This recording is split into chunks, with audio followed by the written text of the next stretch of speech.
أعوذ بالله من الشيطان الرجيم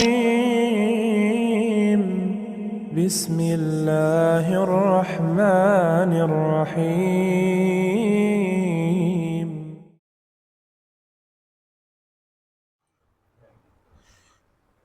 Bismillahirrahmanirrahim. Assalamualaikum warahmatullahi wabarakatuh. Innal hamdalillah nahmaduhu wa nasta'inuhu wa nastaghfiruh wa na'udzu billahi min shururi anfusina wa sayyiati a'malina wa natubu ilaih. May yahdihillahu fala mudilla lahu wa may yudlilhu fala hadiya lahu.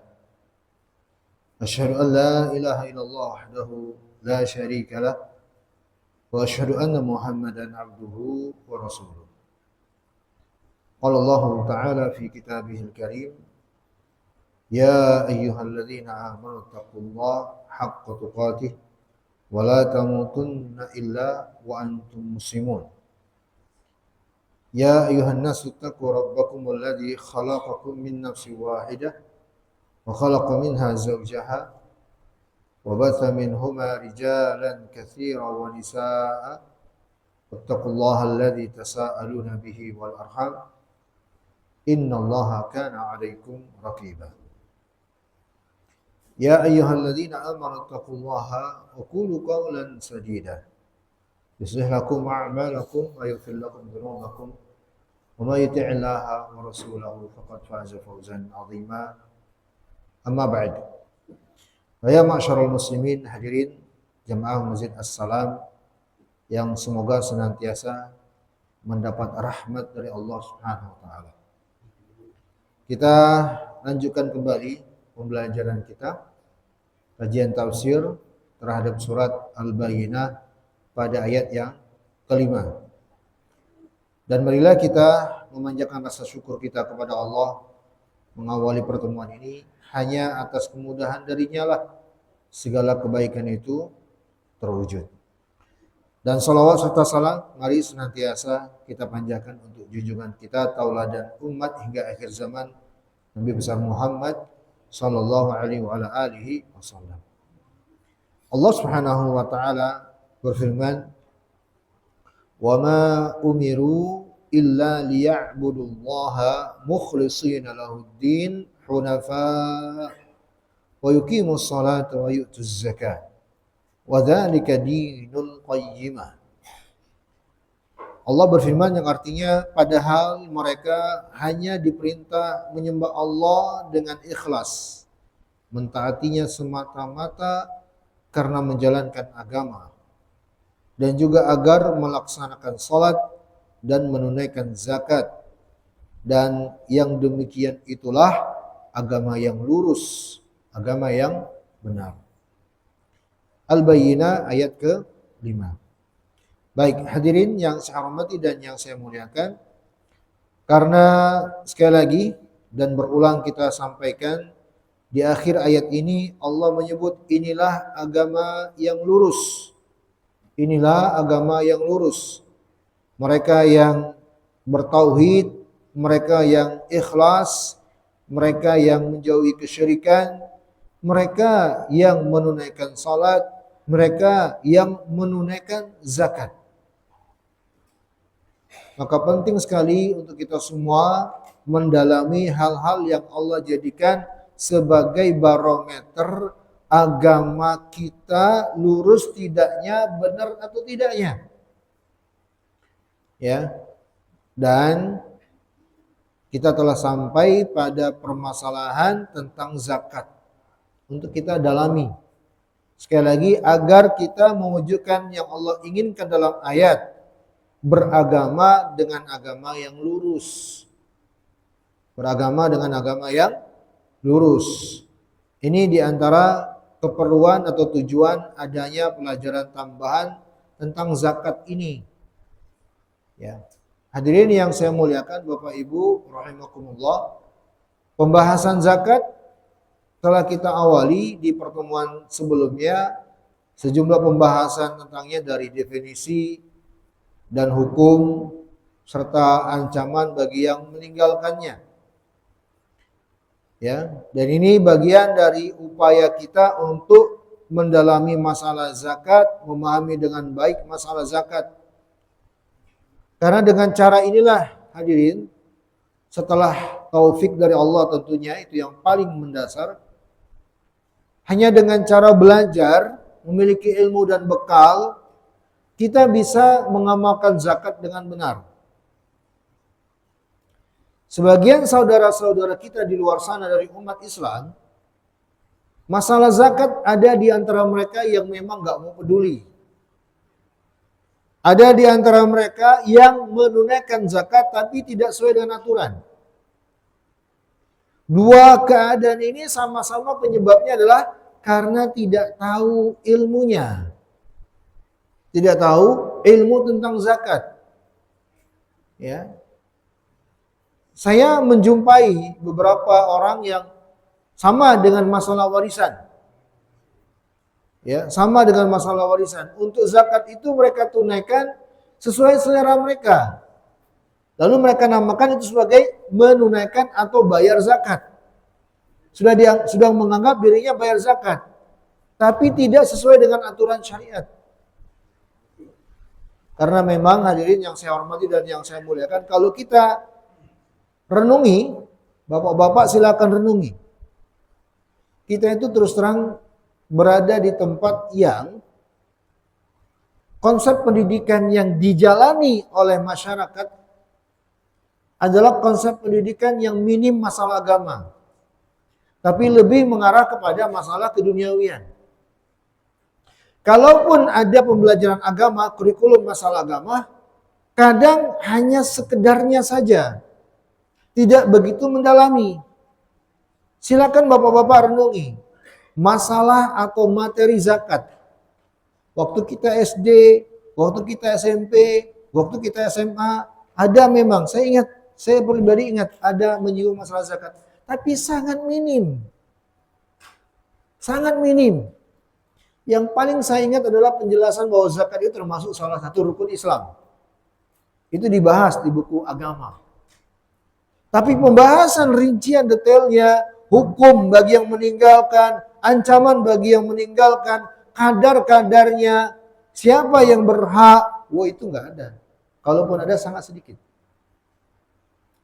Ya, makanya hadirin yang saya hormati dan yang saya muliakan, kebanyakan akhirnya masalah zakat kalau tidak menjadi acuh, tidak memperdulikan, maka menjadi membayar zakat tapi tidak sesuai aturan. Apakah bermasalah Ustadz? Bukan hanya bermasalah. Zakat yang ditunaikan tidak sesuai aturan itu tidak diterima oleh Allah Subhanahu wa taala. Loh, Ustadz kok mengatakan tidak diterima oleh Allah? Dari mana?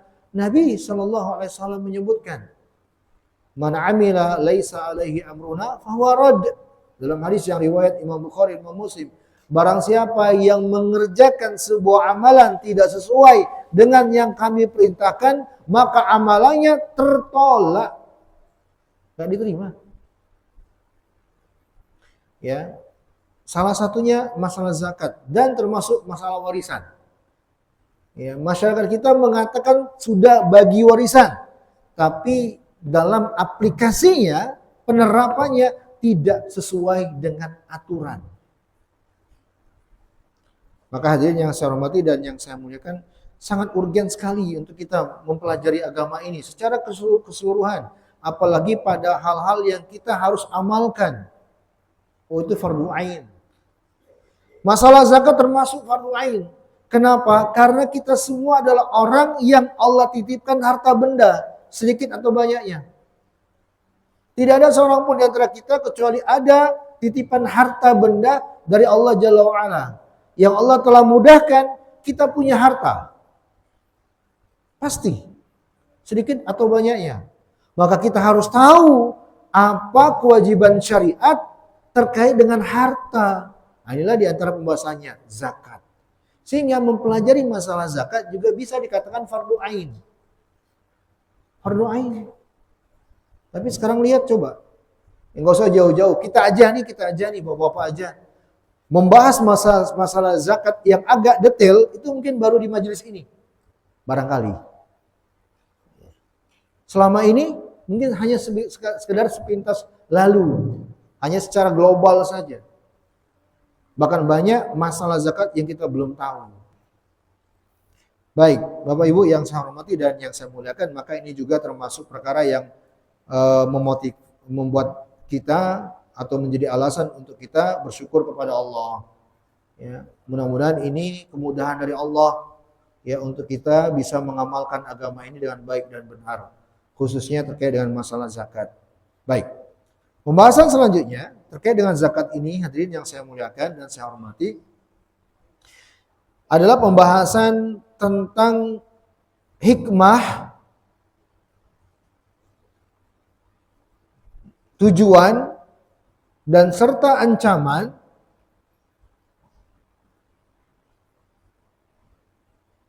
bagi yang meninggalkan zakat. Hikmah dan tujuan disyariatkannya zakat dan ancaman bagi yang meninggalkan zakat.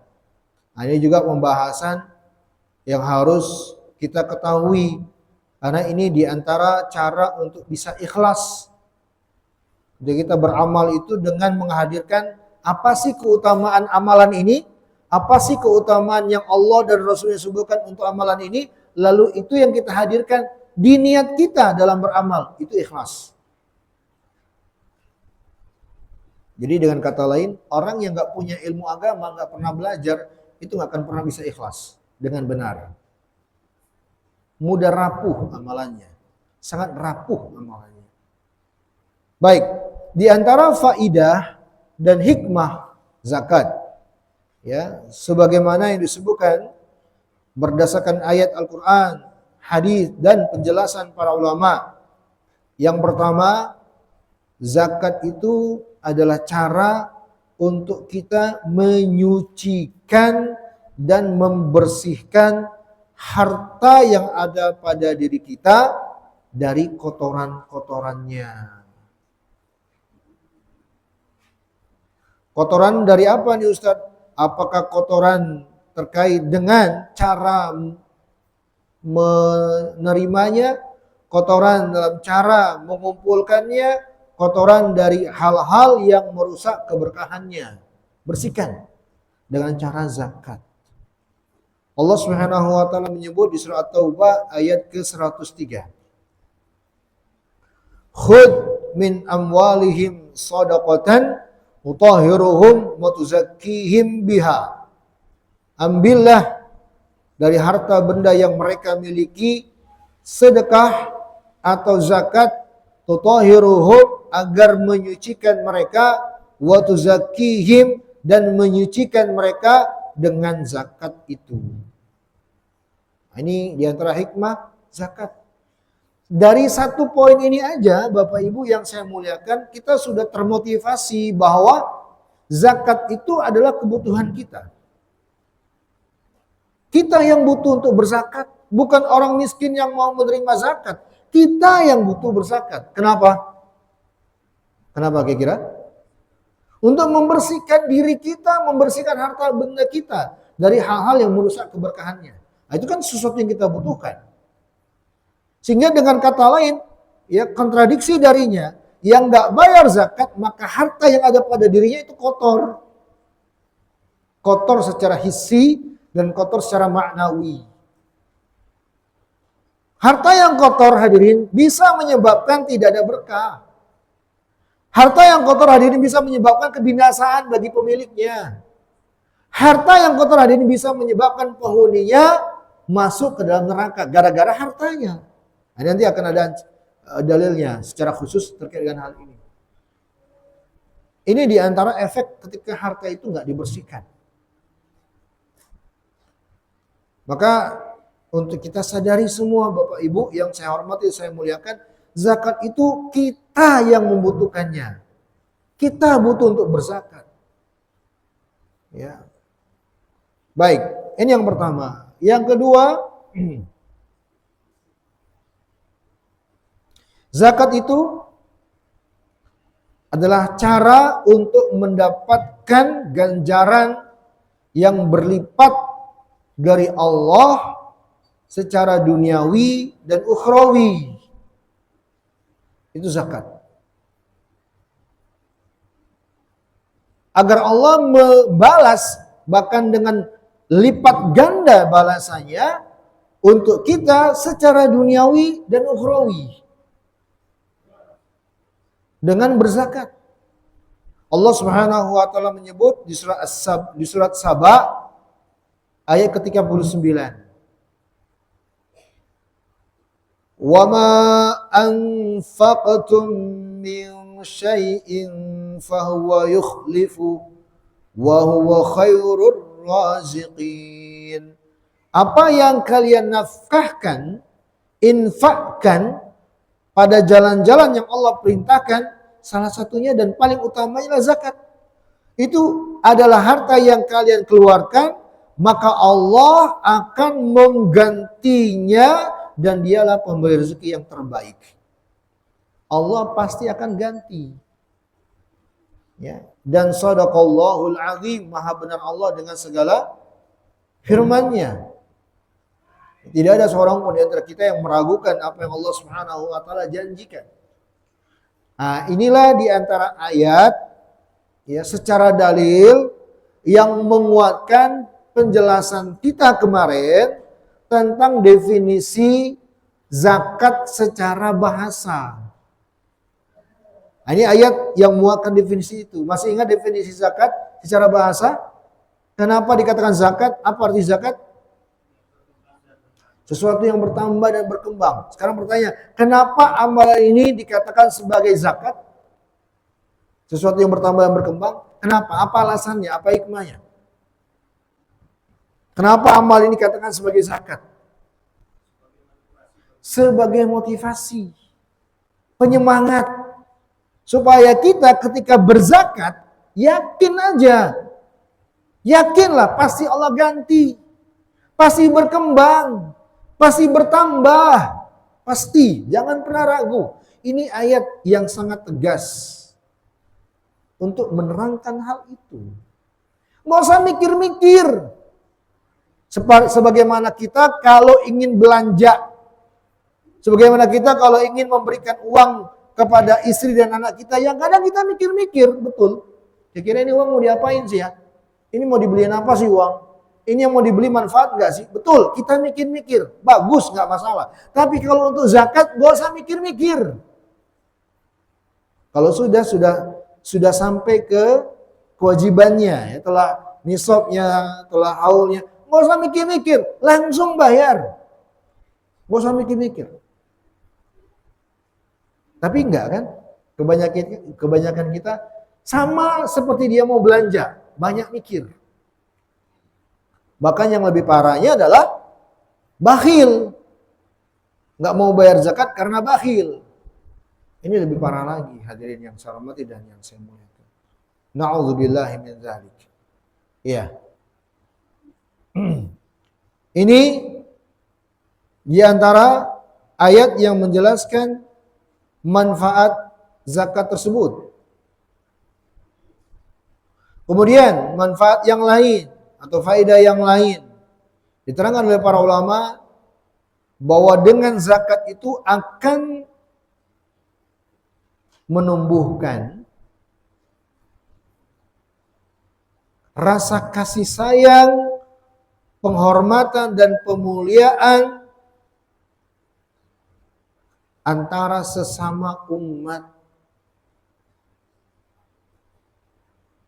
Ya.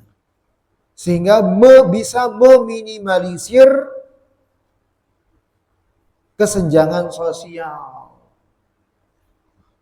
Ini diterangkan oleh para ulama dengan zakat. Ya, hadirin yang saya hormati dan yang saya muliakan.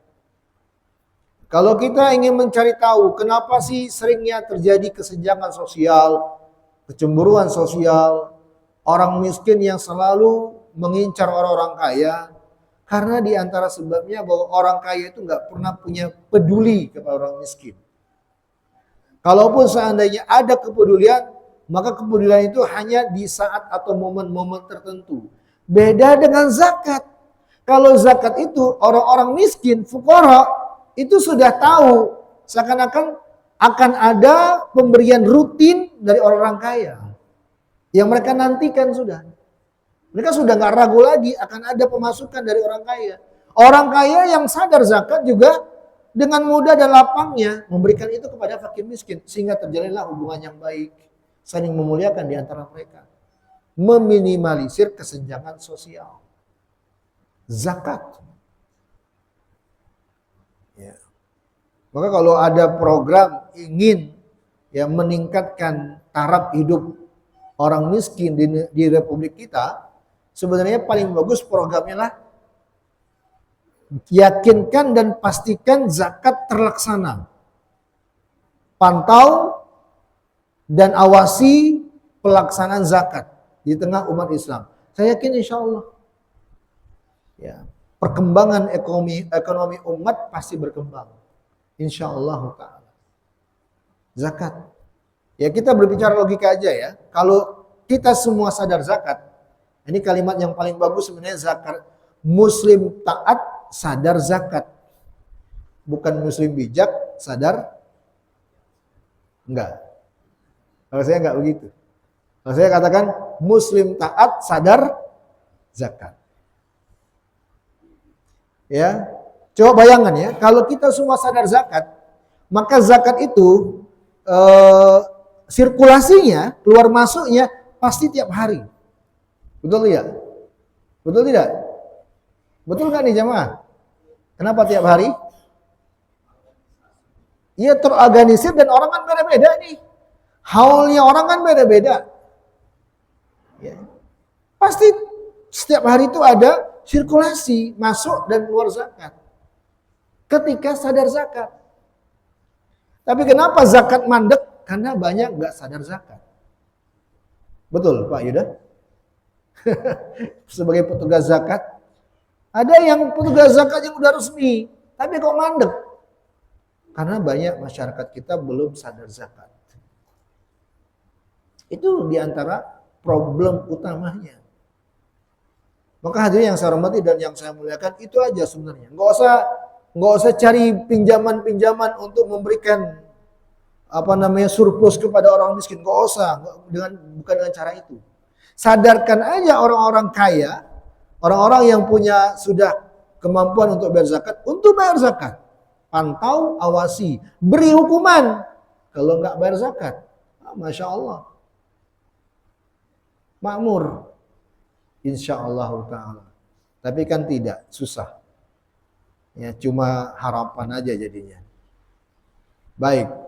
Kemudian di antara manfaat lain, zakat itu adalah di antara cara untuk melatih seorang muslim agar memiliki rasa simpati, empati, dan dermawan kepada sesama. Itu zakat. Ya. Orang yang sadar zakat, sehingga dia telah tahu ini sebuah kewajiban yang rutin dia kerjakan, maka dengan otomatis dia akan memiliki kesadaran zakat, sehingga dia pun menjadi orang yang derma, mudah memberi. Ya. Maka hadirin yang saya muliakan, ini juga sebuah pelajaran ya. Kaidah dalam agama ini, mohon perhatikan. Disebut oleh Abu Bakar Siddiq radhiyallahu ta'ala anhu. Ada sebuah kaidah dalam agama ini. Ya, beliau menyebutkan kaidahnya. Abu Bakar Siddiq, "Innallaha la yaqbalu nafilatan man yudhi'u faridatan." Sungguhnya Allah itu enggak menerima amalan yang sifatnya sunnah dari seseorang yang menelantarkan yang wajib. Allah enggak terima itu. Ini disebut oleh Abu Bakar sebuah kesimpulan berdasarkan hadis. Dalam hadis Nabi SAW itu menyebut Allah itu berfirman, ya, aku mencintai hambaku, ya, aku sangat mencintai hambaku ketika melaksanakan maftaratuhu alaih. Apa-apa yang telah aku wajibkan padanya. Itu adalah kondisi yang sangat dicintai oleh Allah pada seorang hamba. Allah lebih mencintai hambanya ketika mengamalkan yang ia wajibkan dibandingkan ketika dia mengamalkan yang sunnah tapi menelantarkan yang wajib. Paham tidak ini? Paham gak ini hadirin?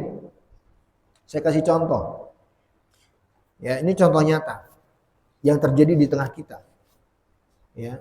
Untuk sholat, Ya, yang paling nyata dan terjadinya di Ramadan. Umat Islam kita sangat semangat sholat tarawih. Masjid penuh, apalagi Ramadan pertama. Betul tidak? Betul nggak nih? Penuh untuk sholat tarawih.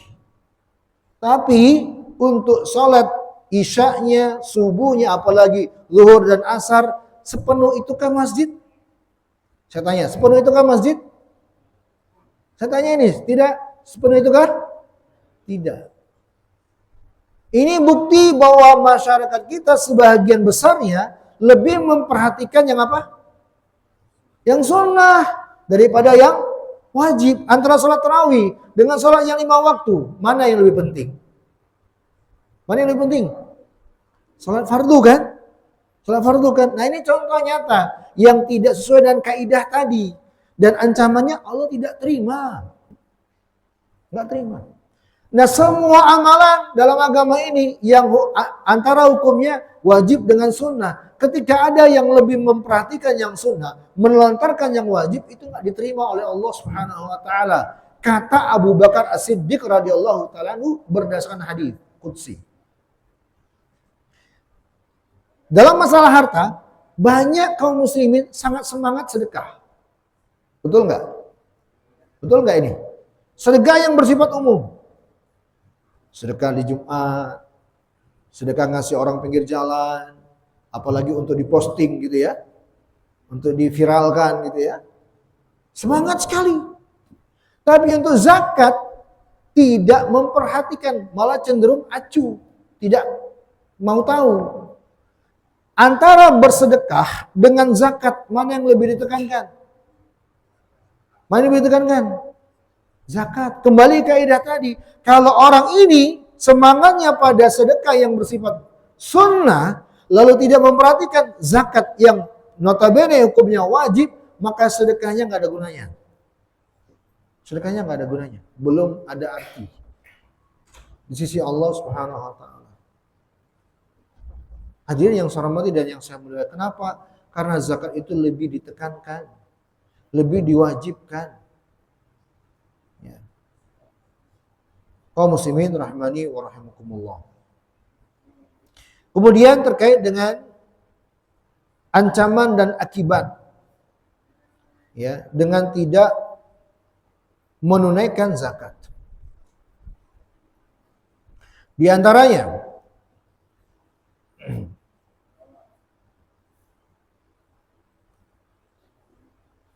akan mendapatkan siksaan yang sangat pedih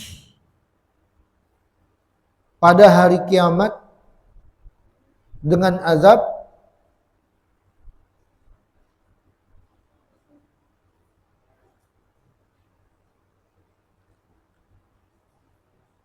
berupa harta benda mereka dipanaskan, lalu mereka digosok dengannya tubuh mereka hingga hancur lebur, dan terus menerus seperti itu. Alhamdulillah.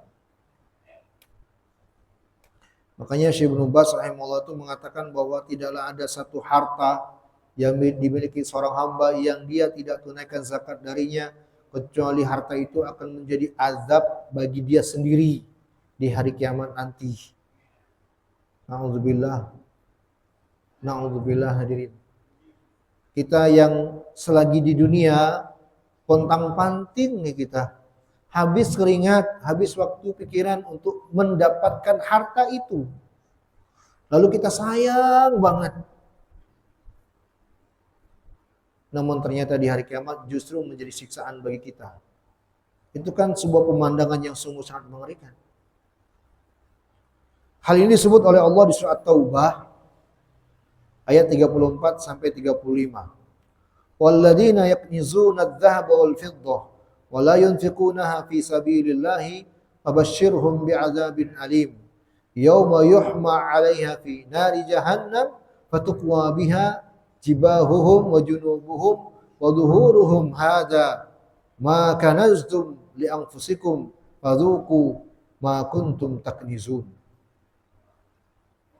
Allah Subhanahu wa taala berfirman di surat Taubah ayat 34 dan 35, untuk orang-orang yang menyimpan emas dan perak lalu tidak menafkahkan zakatnya di jalan Allah, maka sampaikanlah kepada mereka bahwa kelak siksaan yang pedih untuk mereka pada hari yang di saat itu akan dipanaskan emas dan perak harta benda yang mereka telah simpan itu di neraka jahanam, lalu dibakar dengannya dahi mereka, lambung mereka, punggung mereka, dan dikatakan kepada mereka, inilah harta benda yang dulu kalian simpan untuk diri kalian, rasakanlah akibat dari apa yang telah kalian simpan itu. Ini firman Allah. Maha benar Allah dengan segala firman-Nya. Demikian juga Rasulullah SAW bersabda, "Ma min sahibi zahab wala fiddatin la yu'addi min haqqaha illa idza kana yaumul qiyamah suffihat lahu safa'ih min nari fa uhmiya 'alaiha fi nari jahannam fayuqwa biha jambuh wa jabinuhu wa dhahruhu kullama baradat u'idat lahu fi yaumin kana miqdaru 50,000 sanah hatta yuqda baina ibad."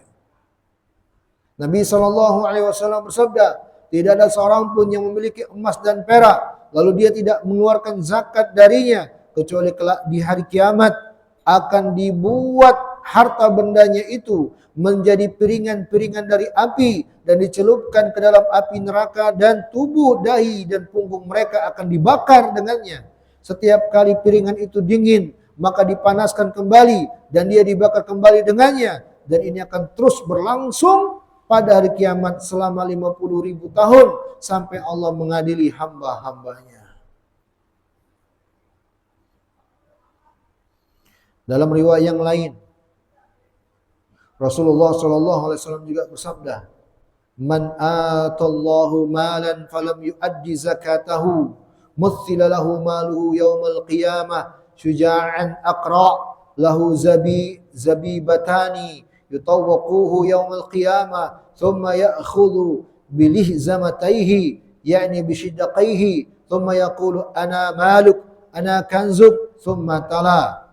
ولا يحسبن الذين يبخلون بما آتاهم الله من فضله هو خير لهم بل هو شر لهم سيطوقون ما بخلوا به يوم القيامة."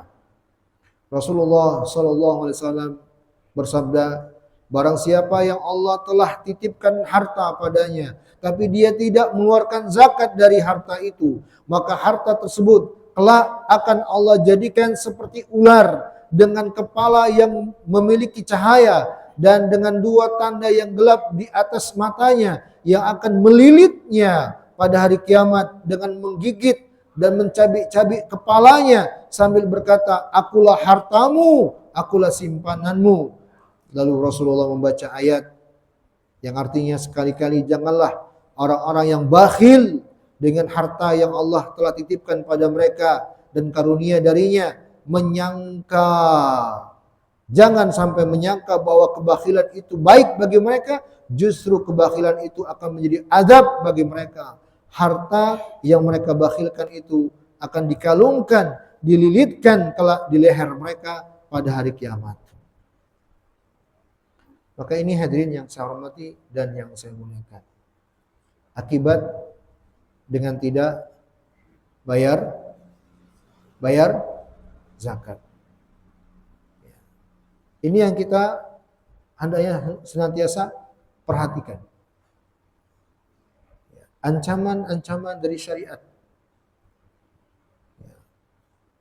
Agar kita betul-betul senantiasa mengingat akibat dari tidak bayar zakat itu. Sekali lagi, ini peringatan untuk kita semua. Bukan untuk siapa-siapa, tapi untuk semua umat Islam.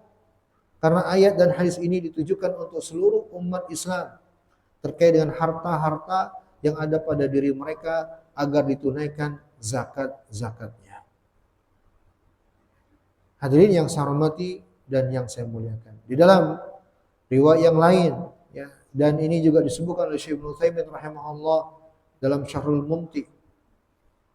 Ya, di antara akibat dari tidak bayar zakat. Ya. Ibnu Umar radhiyallahu taala anhu mengatakan bahwa Rasulullah sallallahu alaihi wasallam bersabda, ya, liman yamna' qaumun zakat, ya, lima yamna' qaumun zakat amwalihim illa muni'a al-qatarah minas sama' walau lal bahaim lam yuftiru. Ya, Rasulullah sallallahu alaihi wasallam, kata Ibnu Umar, berkata, lam yamna' qaumun zakata amwalihim, tidaklah ada sebuah kaum yang mereka enggak bayar zakat dari harta benda yang mereka miliki, kecuali dengan sebab itu Allah akan tahan hujan, enggak diturunkan kepada mereka. Seandainya Allah turunkan hujan untuk mereka, itu hanya karena kasih sayang dan rahmat Allah untuk bahaim. Tahu arti bahaim? Bahaim itu artinya hewan ternak. Jadi kalau ada sebuah negeri yang di situ banyak orang nggak bayar zakat, ada asalnya Allah nggak akan turunkan hujan. Tapi bila Allah turunkan hujan, dalam keadaan mereka nggak bayar zakat, itu hanya karena sayangnya Allah kepada bahaim. Apa bahaim tadi? Hewan ternak. Seakan-akan Rasulullah menjelaskan kedudukan hewan ternak dalam masalah ini dibandingkan orang yang nggak bayar zakat, itu jauh lebih mulia. Mereka lebih buruk daripada hewan ternak. Hadirin yang saya hormati dan yang saya muliakan. Ya. Nah, maka betapa mengerikannya tidak bayar zakat itu. Dan Syekh Ibnu Utsaimin rahimahullah menyebutkan sejumlah poin, 17 manfaat dan hikmah terkait dengan bayar zakat ini, dan di antaranya beliau sebutkan ini faedah yang sangat bagus sekali, layak untuk dicatat. Syekh Ibnu Utsaimin dalam Syahrul Mumti' menyebutkan bahwa menunaikan zakat itu annaha tudfa' maitatassu. Bayar zakat itu bisa menjadi sebab untuk terhindar dari meninggal dalam keadaan su'ul khatimah. Bayar zakat itu bisa menolak, bisa mencegah dari wafat dalam keadaan apa? Su'ul khatimah. Bayar zakat. Maka ini sejumlah keterangan ya untuk motivasi bagi kita semua. Sekali lagi untuk motivasi bagi kita semua agar kita sadar zakat. Tujuannya itu agar kita sadar zakat. Betapa menyedihkan pemandangan kalau hari kiamat nanti kita diperlihatkan oleh Allah ya kepada harta benda yang di dunia ini kita kumpulkan, kita sayangi, kita habiskan keringat kita, ternyata di hari kiamat mengazab kita. Na'udzubillahi min dzalik. Baik, ini pembahasan tentang hikmah, manfaat serta ancaman terkait dengan zakat. Hadirin yang saya hormati dan yang saya muliakan. Masih pengantar ya. Karena ini di antara landasan yang harus kita miliki dalam masalah zakat. Terus terang ya, kita kurang termotivasi karena mungkin kurang mengetahui akan hal ini. Ya, terkait dengan masalah zakat. Baik, saya cukupkan materi kita malam hari ini sampai di sini dan saya berikan kesempatan untuk diskusi dan tanya jawab. Kita belum masuk ke masalah detail zakat, belum. Ya, insya Allah di pertemuan yang akan datang masih ada pertemuan-pertemuan kita akan bahas sedikit ya tentang pendetailan masalah zakat. Siapa-siapa yang diwajibkan, apa aja harta-harta yang wajib adanya zakat, insya Allah di pertemuan yang akan datang. Untuk malam hari ini sampai di sini cukup, tapi saya beri kesempatan untuk hadirin silakan menyampaikan, mungkin ada unek-uneknya atau pertanyaan sebelum kita tutup pertemuan kita malam hari ini. Barakallahu fikum. Ya, silakan. Waalaikumsalam.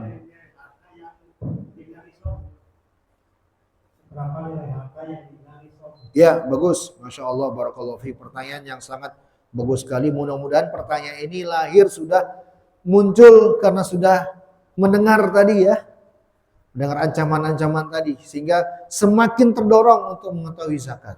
Baik Bapak, untuk pembahasan detail nisabnya akan kita bahas di pertemuan selanjutnya.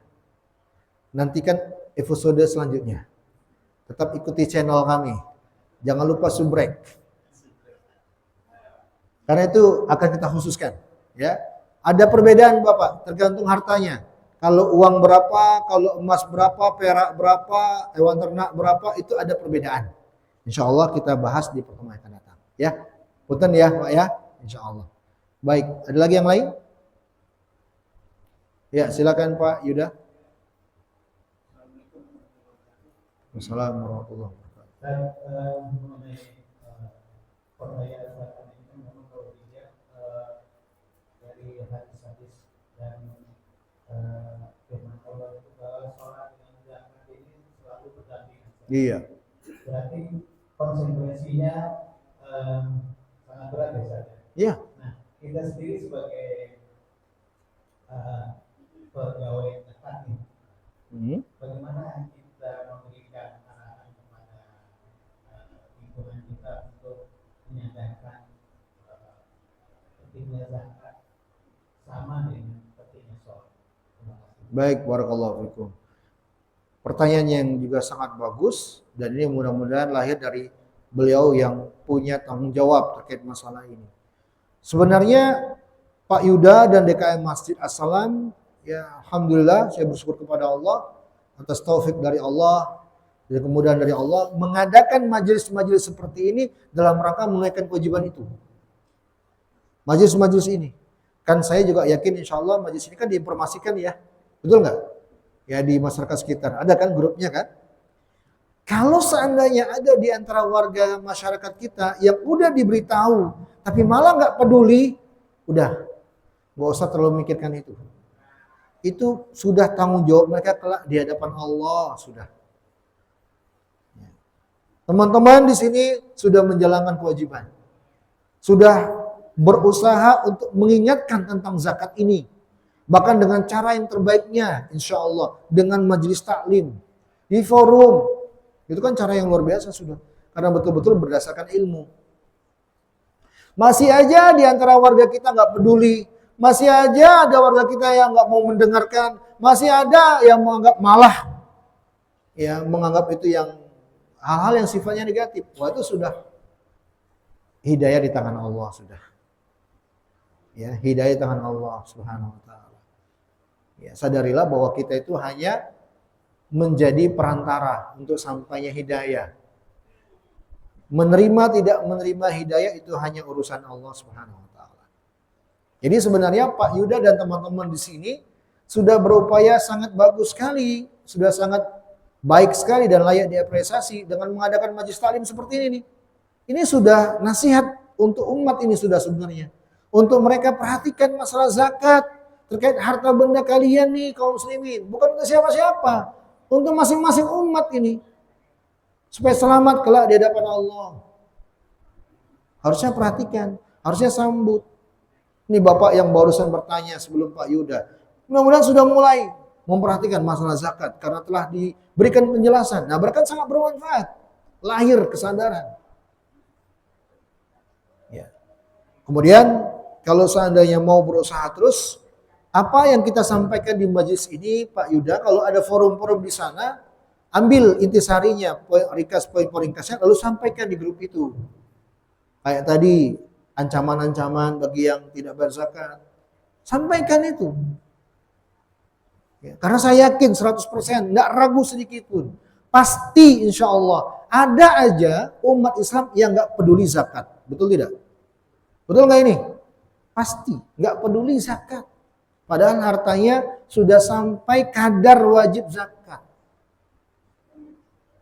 Hadirin yang saya hormati dan yang saya muliakan. Maka untuk mereka yang seperti ini perlu kita sadarkan, perlu kita ingatkan. Sampaikan di grup-grup. Ayat tadi, saya telah sebutkan tadi kan. Ayatnya berapa, surat apa, hadis juga telah disebutkan, kalimat-kalimat ulama disebut. Dengan sumber-sumber yang jelas, sampaikan. Mudah-mudahan dengan sebab itu Allah memberikan hidayah ya untuk seluruh umat Islam siapapun ya dan dimanapun ia berada. berada.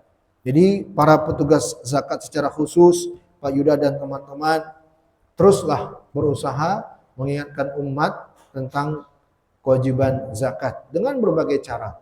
Ya, jangan mengenal letih. Tapi kalau masalah nerima nggak nerimanya itu urusan Allah. Paham? Menerima atau tidaknya mereka akan nasihat itu urusan Allah. Nggak usah pedulikan itu. Terus aja memberi nasihat, terus aja memberikan peringatan. Karena kalau masalah nerima nggak nerima itu kan haknya Allah. Ya, jadi teruskan aja, sampaikan dengan berbagai cara di grup-grup, tulisan-tulisan, atau mungkin postur di sana buat wajib zakat, tempel. Ya. Kalau dalam pembicaraan singgung, ya di berbagai forum, mudah-mudahan Allah berikan hidayah, sadar zakat untuk warga sekitar, dan dengannya menjadi sebab keberkahan untuk wilayah kita di sini. Baik, begitu Pak Yuda. Ada lagi yang lain? Tidak? Habis ya, kita akhiri, kita tutup. Jazakumullahu khairan, subhanakallahumma bihamdika, asyhadu an la ilaha illa anta astaghfiruka wa atubu ilaik. Walhamdulillah, wassalamualaikum warahmatullahi wabarakatuh.